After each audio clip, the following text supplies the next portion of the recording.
¿Sabe lo que se está haciendo en esta paciente aquí? Mire bien, esta paciente llegó al consultorio con quejas de sensibilidad muscular, hipertrofia del músculo, una séptima y temporal, lo que nos llevó a un diagnóstico de una DTM muscular relacionada con un bruxismo, principalmente en vigilia. ¿Qué hicimos en esta paciente?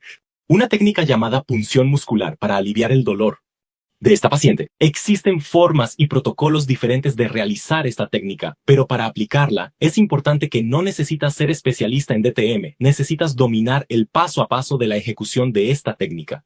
Vas a ayudar a liberar a tu paciente del dolor, a mejorar esos síntomas musculares, ese dolor muscular. Y puede ser el dentista que haga esto ya en la primera consulta de tu paciente.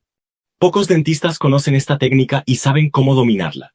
Inicio, dio y fin en nuestro tratamiento del paciente, con BPMs musculares y con bruxismo. Lo más importante aquí es tener una visión más allá del diente, donde vamos a agregar valor en tu consulta.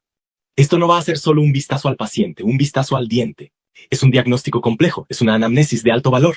Necesitas cambiar tu primera consulta, tu anamnesis de alto valor, mejorar y actualizarte para impulsar tu carrera. Entonces, si quieres saber más sobre estos contenidos, comienza a seguirme aquí y compártelo con más dentistas.